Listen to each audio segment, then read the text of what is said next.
সকল প্ৰভু যীশুৰ নামত মই আপোনালোকক স্বাগতম কৰিছোঁ মোৰ এই চেনেলত। আজি আমি বাক্য এটা পঢ়িম। বাক্যটো এনেধৰণৰ হৈছে মাৰ্ক শুভবাৰ্তা অধ্যয়ন 7 পদ 15। তাতে লিখা আছে মানুহৰ দেহাত মানে মানুহৰ শৰীৰত বাহিৰৰ পৰা ভিতৰলৈ সোমোৱা কোনো বস্তু আমাক অশুচি কৰিব নোৱাৰে, কিন্তু ভিতৰৰ পৰা ওলোৱা যি বস্তু সেই বস্তুবোৰেই আমাক অশুচি কৰে। তাৰমানে বাহিৰৰ পৰা যিবোৰ বস্তু আমাৰ শৰীৰত সোমায় সেইবোৰ আমাক অশুচি নকৰে, কিন্তু ভিতৰৰ পৰা যি বস্তু বাহিৰলৈ ওলাই আহে সেইবোৰ বস্তুৱে আমাক অশুচি কৰে।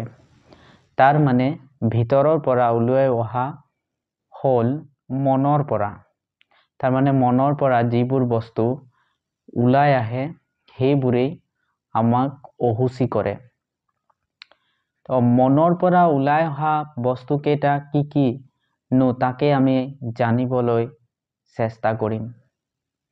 মনৰ পৰা ওলাই অহা প্ৰথমটো হৈছে বেয়া চিন্তা, বেয়া চিন্তা, ব্যভিচাৰ আৰু চোৰ, নিন্দা, লোভ, দুষ্টতা, ছল, এনেধৰণৰ বহুখিনি কথা আমাৰ মনৰ পৰা ওলাই আহে আৰু আমাক অশুচি কৰে। যেনেকৈ বেয়া চিন্তা মানে বিভিন্ন ধৰণৰ চিন্তা, বেয়া কামৰ যিকোনো চিন্তা, মানে যি ধৰণৰ বেয়া কামৰ চিন্তা আমাক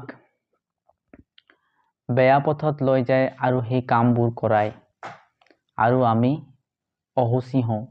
এইটোনো কাৰ দৃষ্টিত অশুচি হওঁ? মানুহৰ দৃষ্টিত নহয়, ঈশ্বৰৰ দৃষ্টিত আমি অশুচি হওঁ, কাৰণ ঈশ্বৰ পবিত্ৰ হয় আৰু ঈশ্বৰে কেতিয়াও বেয়া কৰ্ম কেতিয়াও ভাল নাপায়। সেইটো কাৰণে বেয়া চিন্তা কৰা, তাৰ পৰা বেয়া বিচাৰ, পতি থকা অৱস্থাত অন্য এজনৰ লগত সম্পৰ্ক ৰখা আৰু পত্নী থকা অৱস্থাত অন্য এজনীৰ লগত সম্পৰ্ক ৰখা, এই ব্যভিচাৰ হয়। আৰু ব্যভিচাৰ আমাৰ মনৰ পৰা ওলাই আৰু আমি সেই কৰ্ম কৰোঁ। গতিকে ঈশ্বৰে ব্যভিচাৰ কৰা লোকক কেতিয়াও ভাল নাপায়, কাৰণ ঈশ্বৰৰ মন্দিৰৰ লগত এই পাপ হয়। সেইকাৰণে মানুহ অশুচি হয়। লোভ, ছল, কপট, কুদৃষ্টি, বেয়া চকুৰে চোৱা, আনৰ ধন সম্পত্তিত লোভ কৰা, সেইবোৰ প্ৰথমে মনত ভাবে। মানুহে মনত ভাবি লৈ তাৰপিছত সেই কামটো কৰে। লোভ কৰে, মনৰ পৰা ভাবি লৈ তাৰপিছত লোভ কৰে। কুদৃষ্টি মানে মনৰ পৰা ভাবি আৰু চকুৰে চায়। তেনেদৰে আৰু এনেকুৱা বহুত ধৰণৰ পাপ আছে যিবোৰ মানে মনৰ পৰা ওলাই আৰু আমি সেইবোৰ কৰোঁ আৰু আমি অশুচি হওঁ, মানে পাপী হওঁ। যেনেকৈ চুৰ কৰাৰ আগতে আমি মানুহে মনত ভাবি লৈ তাৰপিছত চুৰ কৰে। তেনেকুৱা তো যি মানুহৰ শৰীৰ ভিতৰৰ পৰা মানে মনৰ পৰা যিবোৰ বস্তুৱে বাহিৰ হয় সেইবোৰ বস্তুৱে আমাক অশুচি কৰে।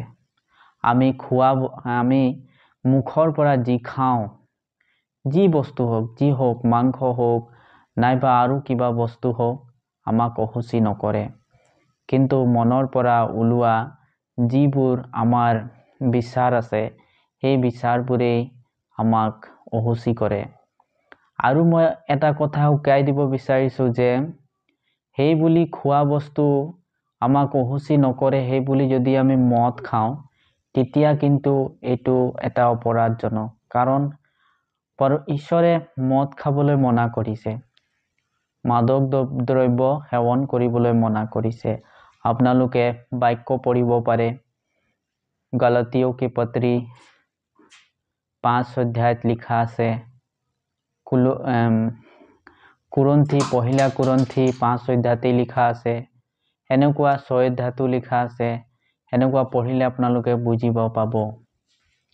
গতিকে মই আকৌ ক'ব বিচাৰিছোঁ যে মানুহে মুখৰ পৰা যি খায়, যিকোনো কৰে, মুখৰ পৰা মানে ভিতৰলৈ পেটলৈ যায়, এই ছয় ওলাই যায়। এদিন মানে ৰাতিপুৱা যদি খায়, আকৌ দুনাই পিছদিনাখন শৌচ কৰিলে সেই ওলাই যায়, মল হৈ ওলাই যায়। কিন্তু যেতিয়া মানুহে মনৰ পৰা কিবা এটা চিন্তা কৰি আৰু সেইটো মুখৰ পৰা ওলাই আৰু মনৰ চিন্তা কৰি সেই কৰ্ম কৰে, সেইটোৱে আমাক অহুচি কৰে, আমাক পাপী বনায়। গতিকে প্ৰভু যীশুৱে কৈছে যে সেই মনৰ ভিতৰৰ পৰা ওলোৱা সকলোখিনি ত্যাগ কৰিবলৈ কৈছে, তেতিয়া ঈশ্বৰৰ কাষ চাপিব পাৰিব। সেইকাৰণে আমি প্ৰাৰ্থনা কৰিম যাতে আমাৰ মনৰ পৰা যিবোৰ বেয়া কৰ্ম আছে, বেয়া চিন্তা আছে, সেইবোৰ আমি ঈশ্বৰৰ আগত কম আৰু ঈশ্বৰৰ ওচৰত প্ৰাৰ্থনা কৰিম যাতে ঈশ্বৰে আমাক এই বস্তুবোৰৰ পৰা, এই বেয়া কৰ্মৰ পৰা যাতে আমাক বচায়।